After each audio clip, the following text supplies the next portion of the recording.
Hi అండి, welcome to our channel home of Vashishta. నేనైతే ఈరోజు మీకు ఒక టేస్టీ ఆకుకూర పప్పు రెసిపీ అయితే చూపిద్దాం అనుకుంటున్నానండి. ఇప్పుడు నేను చూపిస్తున్న ఆకుని మీ సైడ్ ఏమంటారో చెప్పండి. మా దగ్గర అయితే గంగవాయిల్ కూర అంటారు, కొన్ని చోట్ల అయితే గంగవల్లి కూర అని కూడా అంటారండి. ఇది చాలా టేస్టీగా ఉంటుందండి, ఒంటికి చాలా మంచిది. ఇందులో చాలా ప్రోటీన్ ఉంటుంది, ఒమేగా 3 ఫ్యాటీ యాసిడ్స్ ఉంటుంది, ఐరన్ ఉంటుంది, బాడీకి ఎంతో మంచి చేసేవి విటమిన్స్ అయితే చాలా ఉంటాయండి. దీన్ని వండుకోవడానికైతే నేను పెసరపప్పు కడిగి పెట్టుకున్నానండి. అందులో ఈ ఆకు వేసేసి దాంట్లో పచ్చిమిర్చి, టొమాటో ముక్కలు అయితే వేసుకున్నానండి. నేనైతే ఇప్పుడు కుక్కర్ విజిల్ అయితే పెట్టట్లేదండి, నార్మల్గా కుక్కర్ గిన్నెలో ఉడికించుకుంటున్నానండి అంతే.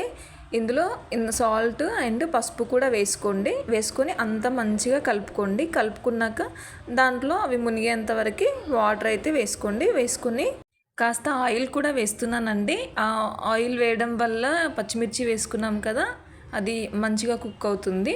సో ఇది స్టవ్ మీద పెట్టేసి లో టు మీడియం ఫ్లేమ్ని అడ్జస్ట్ చేసుకుంటూ అయితే కుక్ చేసుకున్నానండి.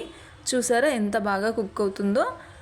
ఒక హాఫ్ వరకు అయితే కుక్ అయిందండి. ఇప్పుడు ఇలా గరిటెతోనే మెదుపుతూ కుక్ చేసుకుంటున్నానండి. నేను కుక్కర్లో అయితే పెట్టలేదండి, ఇది పెసరపప్పే కదా, ఈజీగానే ఉడికిపోతుంది కదా అని చెప్పేసి నేను నార్మల్గా స్టవ్ మీద పెట్టేసుకున్నానండి. సో ఇప్పుడు నాకు కావాల్సినట్టుగా అయితే కుక్ అయిపోయిందండి. దీన్ని నేను పక్కన పెట్టేసుకొని కొంచెం కూల్ అవ్వనిచ్చానండి.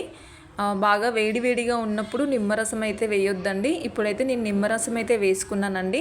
యాక్చువల్గా ఇందులో చింతపండు రసం వేసుకోవచ్చండి, కాకపోతే నిమ్మరసం వేస్తే మాత్రం చాలా టేస్టీగా ఉంటుంది అండ్ చింతపండు కంటే చాలా హెల్దీ కూడా, అందుకని వేశాను. ఒకవేళ మీరు వేడిపైన ఉన్నప్పుడు వేస్తే మాత్రం అది చేదు వచ్చేస్తుంది. ఖచ్చితంగా కూల్ అయ్యేలాగా అయితే చూసుకోండి. నేను ఇప్పుడు ఇందులో మా బాబు కోసం అని అయితే కొంచెం పప్పు తీసి పక్కన పెడుతున్నాను, తనకి లంచ్కి అదే పెట్టిస్తాను. ఇంకా తాలింపు వేసాక ఇస్తే ఇంకా కారం అంటాడు, అందుకని చెప్పి తాలింపు వేయకముందే తనకు తీసేసాను. ఇప్పుడైతే తాలింపు కోసం అయితే చిన్న కడాయి పెట్టేసుకొని అందులో తాలింపు దినుసులు మీకు అందరికీ తెలిసినవే కదా, అవి వేసేసుకొని ఆనియన్ పచ్చిమిర్చి అయితే వేసుకున్నానండి. వేసుకొని మంచిగా అయితే కలుపుకోండి. అందులో మీకు తగినంత సాల్ట్ వేసుకోండి, ఆల్రెడీ పప్పులో వేసి ఉంటాం కదా, సో చూసి వేసుకోండి. కరివేపాకు వేసుకోండి, అలాగే అప్పటికప్పుడు కొట్టిన వెల్లుల్లి రెబ్బలు అయితే వేసుకోండి. మంచి స్మెల్ అయితే వస్తుందండి. అవి మంచిగా అయితే కలుపుకున్న తర్వాత నేనైతే డైరెక్ట్ పప్పును తీసి తాలింపులో వేసేస్తానండి. అప్పుడు పప్పుకి ఆ ఫ్లేవర్ మంచిగా పడుతుంది. అలా మూత పెట్టేస్తాను.